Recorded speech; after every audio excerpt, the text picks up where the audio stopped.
The radio crackled to life in the abandoned subway tunnel, its static-filled voice cutting through the oppressive silence like a blade through flesh. Kestra Ravencrest pressed her ear closer to the device, her calloused fingers trembling as she adjusted the frequency.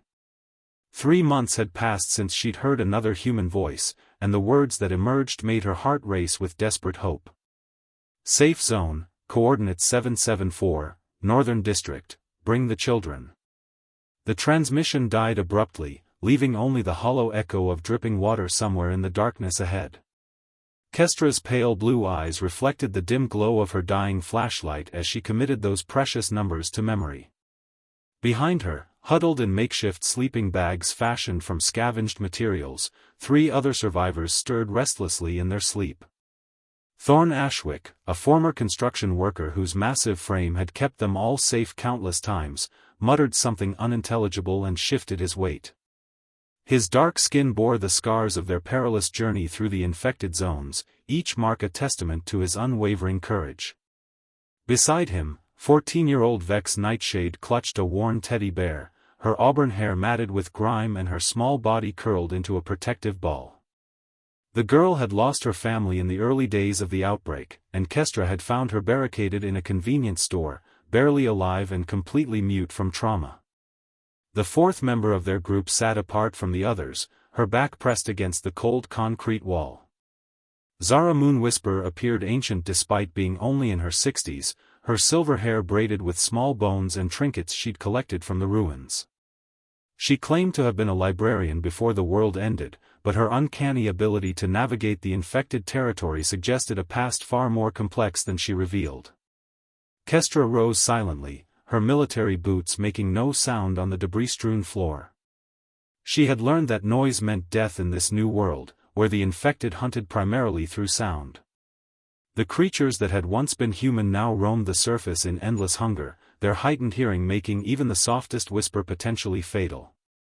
But it wasn't just the infected that made silence dangerous. She discovered that prolonged quiet could drive survivors to madness, causing them to make fatal mistakes or simply give up hope entirely. Moving to the tunnel's edge, she peered up at the metal grating that separated them from the streets above. Through the gaps, she could see the skeletal remains of downtown Viridian City, its towering skyscrapers now empty monuments to humanity's hubris. Vines and moss had begun to reclaim the concrete and steel, nature slowly erasing the scars of civilization.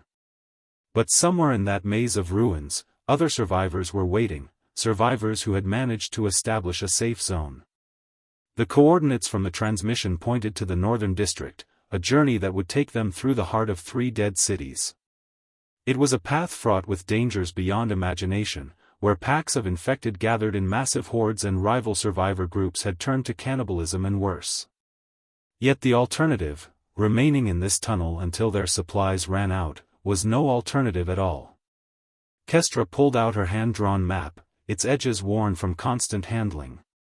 She traced possible routes with her finger, calculating distances and identifying potential hazards. The Whispering Quarter would be their first major obstacle, a section of the city where the infected had learned to mimic human voices to lure prey. Beyond that lay the glass graveyard, where a chemical plant explosion had created a crystalline wasteland that cut flesh like razors. A soft touch on her shoulder made her turn. Zara stood behind her, having moved with the silent grace of a ghost. The older woman's gray eyes held depths of knowledge that sometimes unsettled Kestra, as if she knew things about their world that she chose not to share. "You heard it too," Zara whispered, her voice barely audible even in the tunnel's acoustic chamber. "The transmission. But did you hear what wasn't said?" Kestra frowned, searching her memory of the brief message. "What do you mean?" Zara's weathered face creased into a knowing smile. "Listen again tomorrow night. Sometimes the most important truths hide in the silence between words." Dawn never truly came anymore in the ruins of Viridian City. Instead, a pale gray light filtered through the perpetual haze that had settled over the world since the outbreak began, casting everything in muted shadows that seemed to shift and breathe with malevolent life. Kestra woke to find Vex sitting beside her, the girl's large green eyes fixed on the tunnel entrance with an intensity that spoke of nightmares interrupted. The child had not spoken a single word since Kestra found her 3 weeks ago, but her expressive face communicated volumes. Today, those eyes held a mixture of fear and desperate hope that mirrored Kestra's own conflicted emotions about the journey ahead. Kestra reached out slowly, careful not to startle the traumatized girl, and gently squeezed her shoulder. Vex responded by pressing a crumpled piece of paper into Kestra's palm. Unfolding the paper revealed a child's drawing rendered in charcoal and rust-colored stains that Kestra preferred not to identify. The crude sketch showed 4 stick figures walking beneath a sun that had been scratched out and replaced with storm clouds. In the distance, more figures waited with outstretched arms, but their faces were obscured by what looked like tears or rain. At the bottom, written in shaky letters, were the words, "Will they still want us?" The simple question hit Kestra harder than any infected attack. She looked at her ragtag group of survivors and wondered the same thing. They were dirty, traumatized, and potentially dangerous to any established community. Thorn bore bite marks that had somehow healed without infection, a phenomenon that scientists would have studied extensively in the before times. Zara carried secrets that seemed to weigh her down like physical burdens. Vex had witnessed horrors no child should survive. And Kestra herself had done things in the name of survival that haunted her dreams. Thorn stirred as the morning light strengthened, his massive frame unfolding with surprising grace. Despite his intimidating appearance, he possessed a gentleness that made him particularly protective of Vex. He had appointed himself the girl's guardian without discussion, and Kestra had seen him share his meager food rations with her even when he was obviously starving. "Morning, little bird," he whispered to Vex, using the nickname he'd given her. "Sleep well?" Vex shook her head and pointed upward, then cupped her ears. She had heard something during the night, sounds that the others had missed. In their time together, they had learned to trust her exceptional hearing. The infected had damaged her voice, but they had somehow enhanced her other senses. Zara emerged from the deeper shadows of the tunnel, carrying several metal containers filled with murky water she had somehow purified using methods she refused to explain. Her knowledge of survival techniques seemed to extend far beyond what any librarian should possess, leading Kestra to suspect the woman's true background involved military or medical training. "The water table has shifted again," Zara announced quietly. "The chemical contamination is spreading. We cannot remain here much longer." Kestra studied her map once more, tracing the route to the coordinates from the radio transmission. The journey would take them through the Merchant's Bridge, a span that crossed the toxic Crimson River where the infected often gathered in massive numbers. From there, they would need to navigate the Bone Gardens, a park where early survivors had tried to bury the dead before being overwhelmed. "How long?" Thorn asked, nodding toward the map. 3 days if we move fast and encounter no resistance, Kestra replied, knowing the estimate was optimistic. 5 days if we're careful. A week if we run into trouble. And if we don't make it? The question came from Zara, whose gray eyes seemed to already know the answer. Kestra folded the map carefully and secured it in her jacket pocket. Leadership had been thrust upon her not through choice but through circumstance. She was the only one with military training, the only one who could read tactical situations and make the hard decisions that kept them alive. But leadership in this new world meant carrying the weight of others' lives while knowing that any choice might be their last. "Then we die trying to reach something better than this," she said simply. "We've survived this long by moving toward hope instead of away from fear. That radio transmission might be our only chance." Vex tugged on Kestra's sleeve and pointed to her drawing again, then to the tunnel entrance. The message was clear. She was ready to face whatever waited above ground if it meant finding other people, finding a place where her silence wouldn't mark her as damaged goods. Thorn began packing their meager supplies with practiced efficiency. 3 cans of food, 2 bottles of water, a handful of medical supplies scavenged from abandoned pharmacies, and weapons that ranged from kitchen knives to a single pistol with 4 remaining bullets. It wasn't much to sustain 4 people through a journey across hostile territory, but it was all they had. As they prepared to leave their temporary sanctuary, Kestra couldn't shake the feeling that they were being watched. The sensation had grown stronger over the past few days, a prickling awareness that made her constantly check the shadows. Whether it was infected, hostile survivors, or something else entirely, she couldn't determine. But instinct told her their time of relative safety was ending. The moment they emerged from the subway tunnel, the true scope of civilization's collapse became devastatingly clear. Viridian City stretched before them like the skeleton of some massive beast, its bones picked clean by time and nature's relentless reclamation. Skyscrapers stood at impossible angles, their foundations undermined by the underground explosions that had marked the government's failed attempts to contain the outbreak. Vehicles lay scattered like discarded toys, many still containing the mummified remains of their final passengers. Vex clutched Thorn's massive hand as they navigated the debris-strewn streets, her eyes wide with a mixture of wonder and terror. She had spent most of the outbreak hidden in basements and tunnels, seeing the ruined world only in glimpses and fragments. Now, faced with the full panorama of humanity's end, she seemed to shrink into herself, becoming even smaller and more fragile. Kestra took point, her movements fluid and practiced as she scanned for threats. The infected were most active during the heat of midday, when the sun's radiation seemed to agitate their damaged nervous systems. But morning brought different dangers, the desperate scavengers who emerged to search for supplies under cover of the cooler temperatures. They had traveled only 6 blocks when Zara suddenly stopped, her weathered face turning toward a collapsed department store. "There," she whispered, pointing to a section of rubble that looked identical to everything else surrounding them. "Someone's watching." Kestra followed the old woman's gaze but saw nothing unusual. Yet Zara's instincts had proven unnaturally accurate too many times to ignore. Moving with careful deliberation, Kestra led the group toward a partially intact parking garage that would provide cover while allowing them to observe their surroundings. The silence that had protected them underground became a liability on the surface.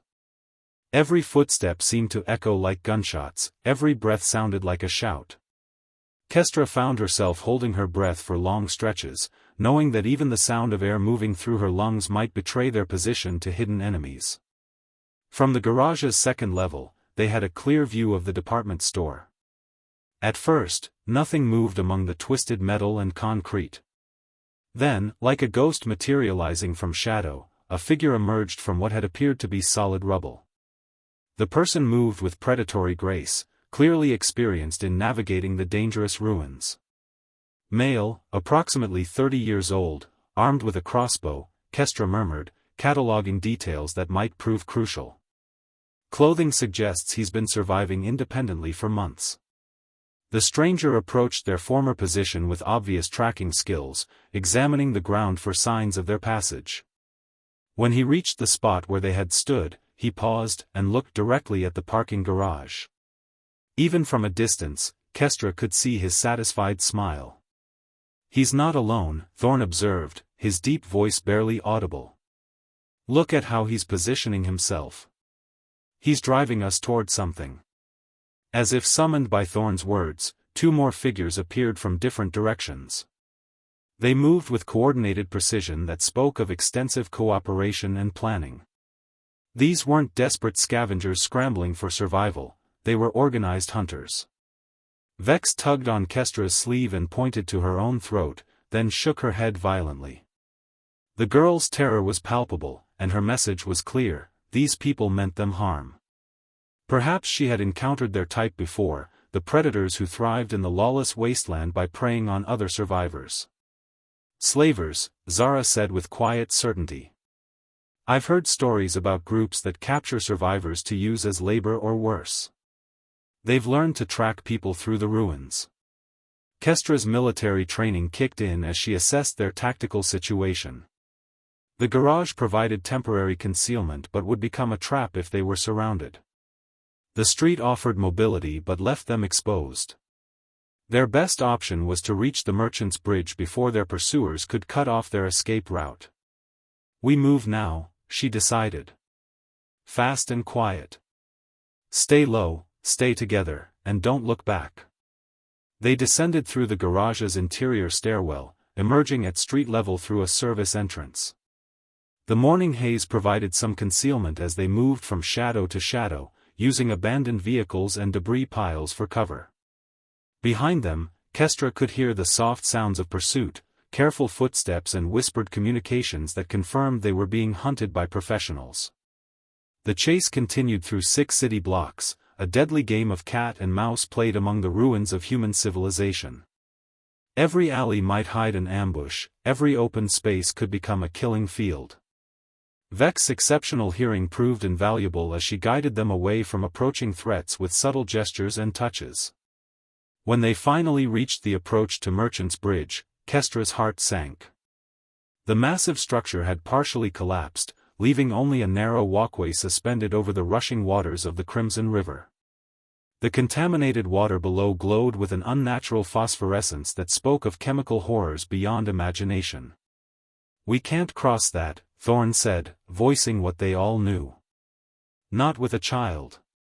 But Vex surprised them all by stepping forward and examining the bridge's twisted framework. She pointed to a series of cable supports that might hold their weight if they moved one at a time. Then she looked back at her companions with an expression of grim determination. Sometimes, Kestra realized, the smallest among them carried the greatest courage. The first gunshot shattered the morning air just as she made her decision. The crossbow bolt shattered against the concrete barrier inches from Kestra's head, sending stone fragments cutting across her cheek like tiny blades. The crack of its impact echoed through the ruins with devastating clarity, and she knew immediately that they had made a fatal mistake. In this world where silence meant survival, that single sound was like ringing a dinner bell for every infected creature within miles. "Run," she shouted, abandoning all pretense of stealth as more bolts whistled through the air around them. But it was already too late. From the ruins behind them came an answering chorus of inhuman shrieks and moans as the infected responded to the noise. What had been a pursuit by human predators suddenly became a race against a tide of the walking dead, drawn by the promise of living flesh. Thorn swept Vex into his arms without breaking stride, his powerful legs carrying both of them toward the precarious bridge crossing. The girl's slight weight seemed to barely register as he navigated the treacherous approach, his construction worker's balance serving him well on the narrow concrete ledges. Zara moved with surprising agility for her age, her silver hair streaming behind her as she leaped from beam to beam with practiced grace. Whatever her true background, it definitely included experience with dangerous terrain and tactical situations. She reached the bridge's midpoint just as the first wave of infected emerged from the ruins behind them. Kestra took rear guard, her pistol drawn even though she knew she could only afford to fire in the most desperate circumstances. The 4 remaining bullets needed to be saved for absolute emergencies, and ammunition wasn't the only consideration. Every gunshot would draw more infected from across the city, creating an ever-expanding circle of danger. The creatures that had once been human stumbled and crawled from hiding places throughout the ruins, their movements erratic but inexorably purposeful. The chemical contamination that had created them also seemed to enhance their persistence. These weren't the shuffling zombies of old movies, but nightmarish predators capable of surprising speed and coordination when hunting prey. "The cables are slipping," Thorn called from ahead, his voice tight with strain as he felt the bridge supports shifting under their combined weight. The slavers emerged from their concealment, no longer concerned with stealth now that the infected were swarming toward the bridge. Their leader, a scarred man with predatory eyes, raised his crossbow again but hesitated as he saw the approaching horde. Even hardened survivors knew better than to remain in the open when a feeding frenzy was beginning. "Into the water," one of the slavers shouted to his companions. "We'll collect them downstream." But Kestra knew the Crimson River was no refuge. The chemical contamination that gave it its sickly glow was lethal to human tissue, eating through skin and muscle in minutes. Anyone who fell into those waters faced a death far worse than anything the infected could provide. Vex suddenly struggled in Thorn's arms, pointing frantically at something ahead of them.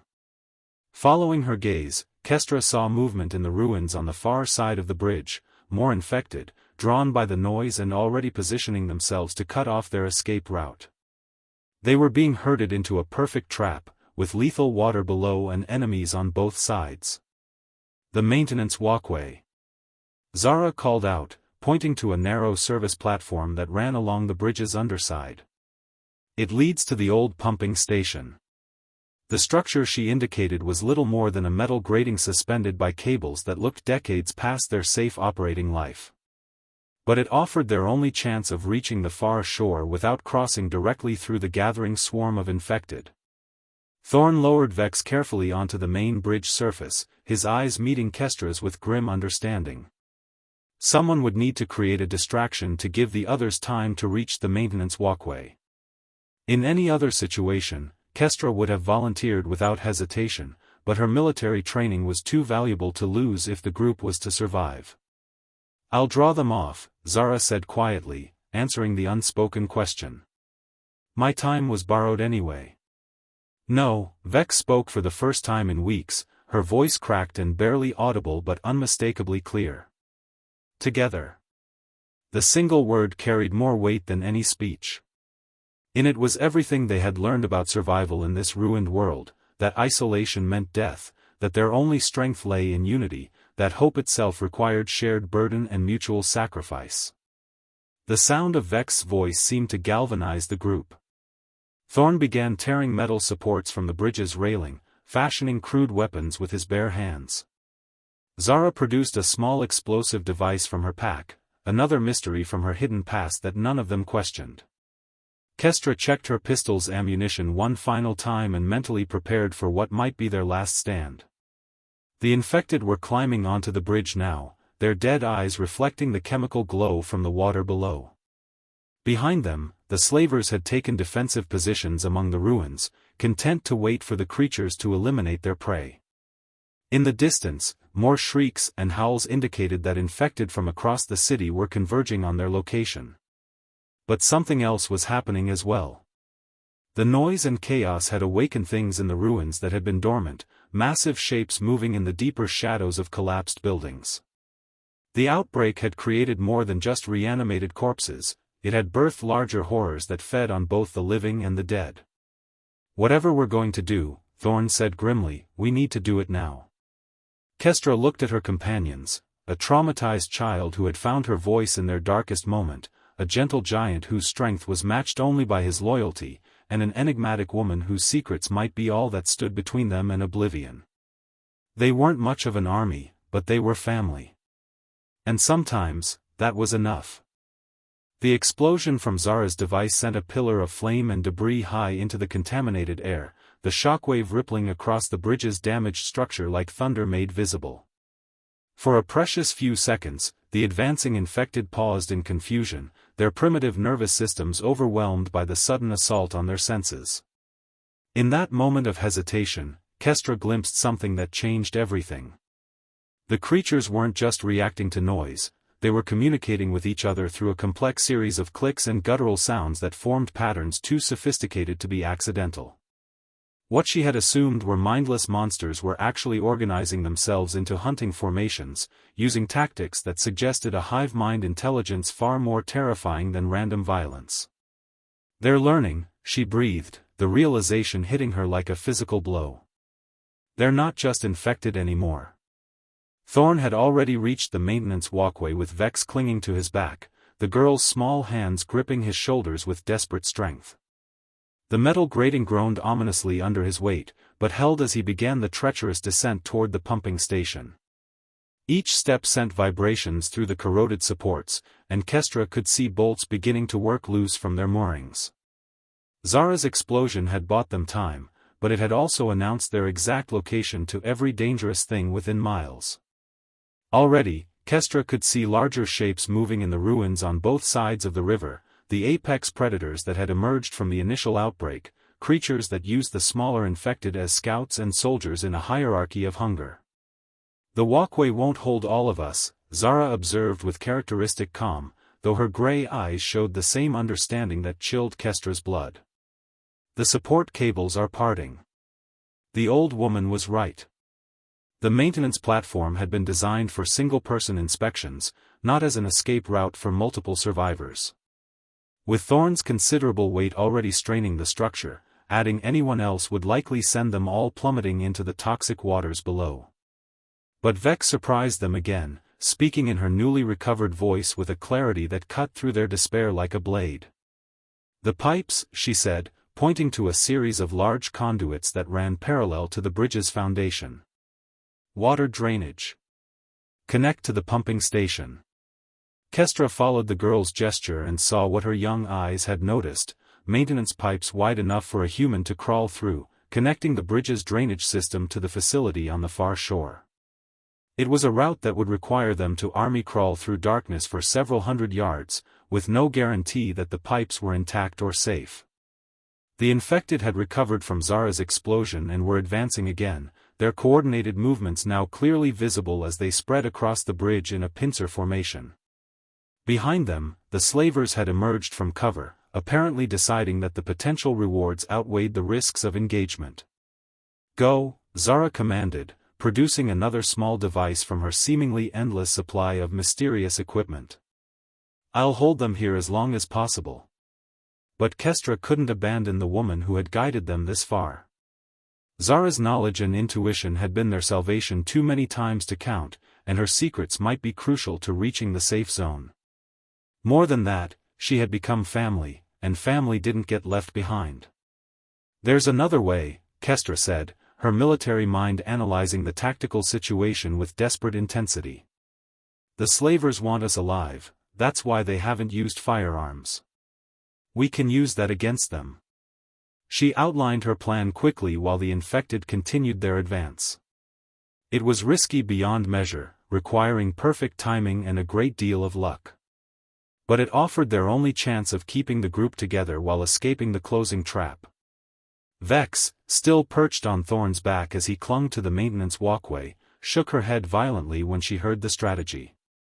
Her recovered voice carried all the authority her small frame couldn't as she spoke again. "No splitting up. We survive together or not at all." The girl's words echoed something Kestra had heard in another lifetime, back when she wore a uniform and believed in things like duty and honor. Her commanding officer had said almost the same thing during their final mission, just before the outbreak turned their rescue operation into a nightmare of friendly fire and civilian casualties. "Then we go through the pipes," Thorn decided, beginning to work his way back toward the bridge's foundation. "All of us. Now." The drainage pipe entrance was partially concealed behind a tangle of rusted cables and debris, accessible only by hanging from the bridge's underside and dropping several feet to a narrow ledge. It was a maneuver that would leave them exposed and vulnerable for several critical seconds, time enough for either the infected or the slavers to eliminate them. Zara went first, her surprising agility allowing her to swing from cable to cable like a silver-haired spider. She disappeared into the pipe's dark mouth just as the first infected reached the spot where she had been standing. Their frustrated shrieks echoed off the water below, adding to the cacophony that was drawing ever more creatures from the ruins. Vex followed, her small size making the transition relatively simple despite her obvious terror. Kestra watched the girl vanish into darkness and felt a protective rage that surprised her with its intensity. The child had already survived more horror than most adults, and deserved a chance to grow up in a world where her silence wasn't a survival strategy. Thorn's massive frame barely fit through the pipe entrance, requiring him to remove his pack and push it ahead of him as he crawled into the confined space. The sound of groaning metal suggested that the conduit wasn't designed for his weight, but held together through sheer stubbornness and structural redundancy. Kestra took rear guard again, firing her precious ammunition to buy them seconds rather than minutes. Each gunshot dropped an infected, but also drew more from the surrounding ruins. The mathematical equation was simple and devastating: they were being overwhelmed by numbers that no amount of skill or courage could overcome. As she swung down toward the pipe entrance, a slaver's crossbow bolt caught her shoulder, spinning her sideways and nearly sending her into the toxic water below. Pain flared through her arm like liquid fire, but she managed to catch herself on a support cable and pull herself toward the drainage opening. Behind her, the bridge was swarming with infected and echoing with the shouts of frustrated slavers. Ahead lay only darkness and the unknown dangers of a journey through the city's forgotten infrastructure. But for the first time in months, they were moving toward hope instead of running from despair.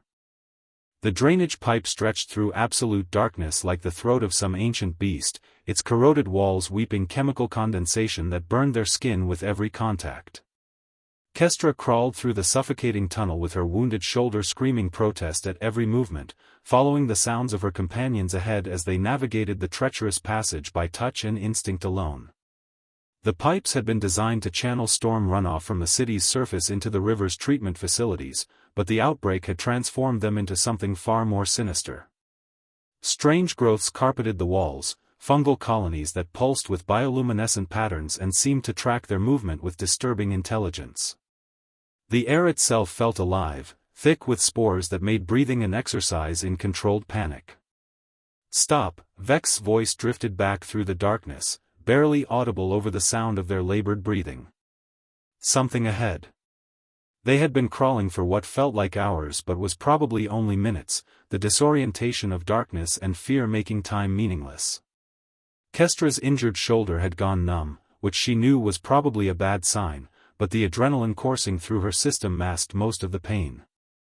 More concerning was the way Thorn's breathing had become labored. His massive frame wasn't designed for confined spaces, and she worried about his ability to continue.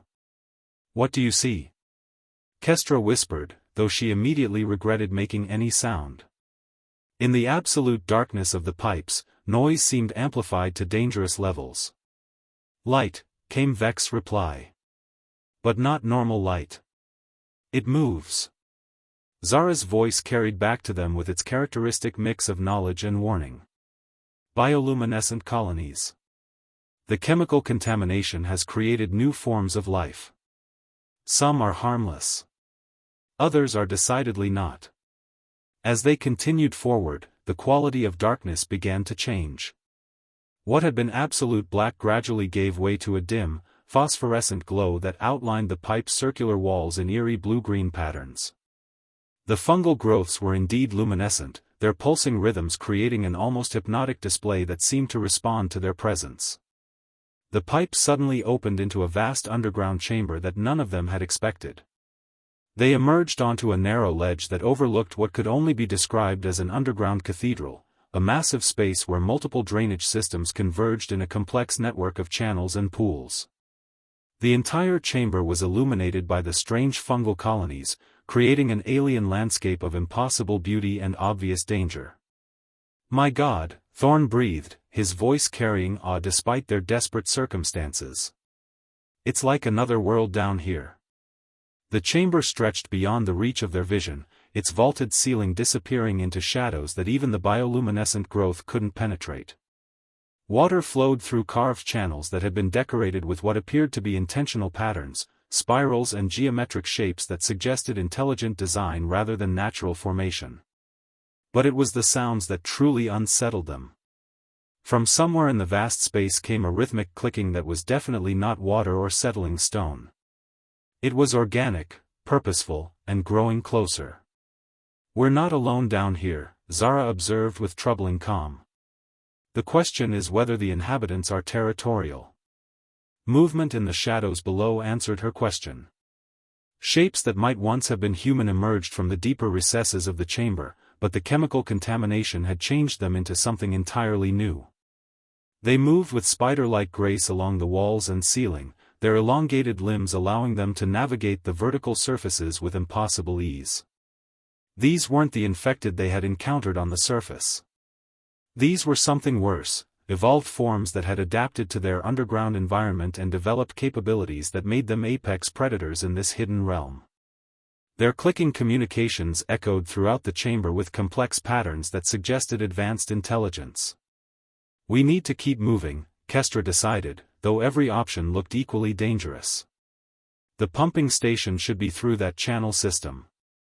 But as they began to move along the narrow ledge, Vex suddenly grabbed Kestra's uninjured arm with surprising strength. The girl's face was pale with terror, but not from the evolved creatures below. She was staring at something else entirely, something that made her newly recovered voice crack with fear. "The walls," she whispered. They're not walls. They're eggs. Kestra followed the girl's gaze and felt her blood turn to ice water. What she had taken for decorative patterns carved into the chamber's surface were actually organic formations, massive egg sacs that pulsed with their own internal light. And they were beginning to crack open, responding to the presence of warm-blooded intruders in their domain. The clicking sounds intensified as the evolved creatures below detected the chemical changes that preceded hatching. Whatever was emerging from those eggs, the existing inhabitants were preparing for its arrival with obvious excitement. "Run," Zara commanded with quiet authority. "Run now, and don't look back." But there was nowhere to run. The chamber's exit points were blocked by the positioning creatures below, and the narrow ledge they stood on led only to dead ends or sheer drops into the contaminated water systems. They were trapped in an alien nursery with no weapons capable of dealing with the horrors that were about to emerge. That was when Thorn made a decision that would haunt Kestra for the rest of her life. The massive man stepped forward to the ledge's edge and looked back at his companions with eyes full of gentle determination. "Take care of our little bird," he said to Kestra, then turned to Vex with a smile that somehow maintained its warmth despite their desperate circumstances. "Remember that heroes come in all sizes, especially the smallest ones." Before anyone could stop him, he leaped from the ledge into the chamber below, his powerful voice echoing off the walls as he challenged every creature in the vast space to come and face him. The sound of his landing among the evolved predators was followed by inhuman shrieks and the solid impacts of a man who refused to go quietly into the darkness. The creatures swarmed toward him like a tide of nightmare, abandoning their positions to overwhelm this new threat. In the chaos that followed, a narrow path opened toward one of the chamber's exit channels, a route that would take them away from the horror but leave Thorn behind to face impossible odds alone. Vex's anguished cry echoed through the cathedral like the song of a wounded angel, but she allowed Kestra to pull her toward their only chance of escape. Behind them, the sounds of Thorn's final battle grew fainter as they entered another tunnel system, carrying them away from the underground cathedral and toward an uncertain future. Sometimes, Kestra thought as tears burned tracks down her dirt-stained cheeks, the price of hope was higher than anyone should have to pay. The pumping station emerged from the darkness like a mechanical altar to humanity's forgotten ingenuity, its massive turbines silent now but still imposing in their testament to engineering ambition. Kestra, Zara, and Vex stumbled from the drainage tunnel into a chamber filled with the ghosts of civilization's infrastructure, their bodies exhausted and their hearts broken by the loss they had endured. Vex had not spoken since Thorn's sacrifice, retreating back into the protective silence that had originally shielded her from the world's cruelties. But her eyes held something new, not just trauma, but a fierce determination that seemed to burn with inner fire. She had witnessed true heroism, seen what it meant to choose others over self-preservation, and the lesson had transformed her in ways that would shape whatever future awaited them. The station's upper levels provided access to the surface through maintenance hatches that opened into the northern district where the radio transmission had originated. As they climbed toward daylight, Kestra found herself wondering what they would find in this promised safe zone. Would there be enough people to justify Thorn's sacrifice? Would they welcome 3 damaged survivors who carried the emotional wreckage of their journey like invisible wounds? The first thing they noticed upon emerging was the silence. Not the oppressive quiet of the ruins they had left behind, but a peaceful stillness that spoke of safety and human control. Gardens grew in neat rows between restored buildings, and solar panels gleamed on rooftops that had been repaired with obvious care. This wasn't just a survivor encampment, it was a functioning community that had managed to carve out a pocket of civilization in the midst of global collapse. "Welcome to Haven's Rest," a voice called from behind them, causing all 3 to spin with weapons raised. But the speaker was clearly no threat, a woman in her 40s with kind eyes and hands that showed the calluses of honest work rather than violence. "I'm Dr. Elena Vasquez. We've been monitoring radio traffic and hoped someone would find us." The woman's Spanish accent carried warmth that seemed impossible in their harsh world, and her medical insignia suggested she had the skills needed to treat Kestra's injured shoulder. But it was her genuine smile that proved most disarming, an expression that indicated these people had managed to preserve their humanity despite everything they had endured. "How many?" Kestra asked, the soldier in her needing tactical information even as relief threatened to overwhelm her composure. 43 adults, 16 children, Dr. Vasquez replied promptly. "We've been building this community for 8 months, taking in anyone who makes it this far. Though I must warn you, we've had to develop strict protocols. Everyone contributes, everyone shares the risks, and everyone protects the children above all else." Vex stepped forward at the mention of children, her eyes wide with something that might have been hope. The girl had been alone with adults for so long that the possibility of peer companionship seemed to strike her as miraculous. But when Dr. Vasquez knelt to her level and spoke gently, Vex only nodded mutely, still processing the reality of safety. As they were led through the community, Kestra saw evidence of remarkable organization and forward thinking. Workshops produced everything from weapons to medical supplies, while communal kitchens fed everyone from carefully tended food stores. Most importantly, she saw children playing, actually playing, in protected courtyards where their laughter created a sound she had almost forgotten existed. "The infected avoid this area," Dr. Vasquez explained as they walked. "Something about the soil composition deters them. We've been studying the phenomenon, hoping to understand how to expand the safe zone gradually." Zara spoke for the first time since entering the community, her voice carrying its familiar mix of knowledge and warning. "The chemical contamination creates dead zones where certain organisms cannot survive. But it also concentrates them in other areas, making the boundaries extremely dangerous to cross." Dr. Vasquez looked at the older woman with obvious interest. "You seem to know quite a bit about the contamination patterns. Were you involved in research before the outbreak?" Zara's smile carried secrets that Kestra suspected would never be fully revealed. "I was involved in many things. Most of which are better left in the past." That evening, as the community gathered for their daily meal, Kestra found herself sitting beside Vex on a bench that overlooked the gardens. The girl had been introduced to several children her own age, and while she still hadn't spoken, her eyes showed the first spark of genuine interest in the future that Kestra had seen since finding her. "He would have liked this place," Vex said suddenly, her voice barely audible but unmistakably clear. "Thorn would have helped them build bigger gardens." Kestra felt tears threaten again as she nodded agreement. "He would have been their gentle giant. Protected all of them the way he protected us." "Will you tell them about him?" Vex asked. "When you tell our story?" The question carried weight that went beyond simple remembrance. In this new world, stories were how communities preserved their heroes and taught their values. Thorn's sacrifice would become part of Haven's Rest's oral history, inspiring future generations to choose courage over cowardice when faced with impossible odds. "Every detail," Kestra promised. "How he saved you from starvation by sharing his food. How he carried you when you couldn't walk anymore. How he chose to face the monsters alone so we could reach safety."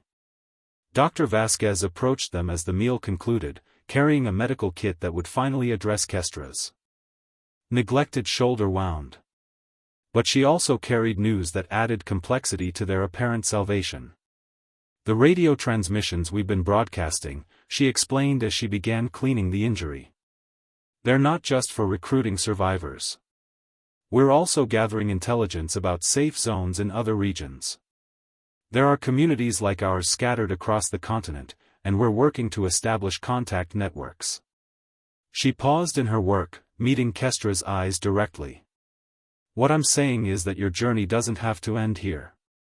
If you choose to stay, you'll be welcome. But if you want to continue traveling, carrying word between communities, you could serve a larger purpose." Kestra looked at Vex, whose attention had turned to a group of children playing a complex game that involved both strategy and cooperation. The girl was studying their interactions with the same intensity she had once reserved for detecting approaching threats, learning the social patterns of a world where childhood was possible again. "What do you think, little bird?" Kestra asked, using Thorn's nickname without conscious thought. "Ready for more adventures, or time to rest?" Vex considered the question with the seriousness that only children who have faced adult responsibilities can summon. When she finally answered, her voice carried an echo of Thorn's gentle strength and Zara's quiet wisdom. "Thorn said heroes come in all sizes," she replied. "Maybe it's time to find out how big we can become." As night fell over Haven's Rest, Kestra realized that their journey through the ruins had been only the beginning. They had found hope among the devastation, but hope carried obligations.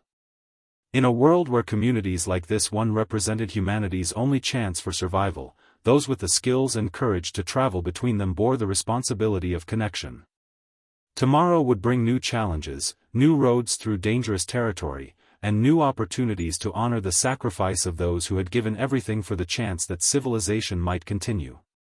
But tonight, they would rest in safety, dream of gentle giants and wise women, and remember that even in humanity's darkest hour, the light of compassion could still illuminate the path forward. In the distance, Zara sat alone beneath the stars, her weathered hands working on some device that none of them recognized. Whatever secrets she carried, whatever knowledge she possessed about the outbreak and its aftermath, she would share it when the time was right. Until then, she remained their mysterious guardian, watching over them with eyes that had seen too much but still believed in the possibility of redemption.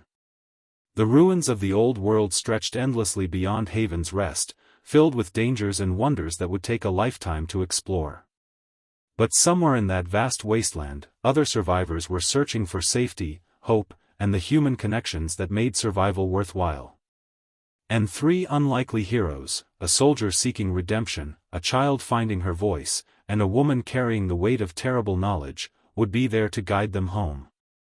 Hope, Kestra realized as she drifted toward sleep, was not a destination but a journey. And their journey was far from over.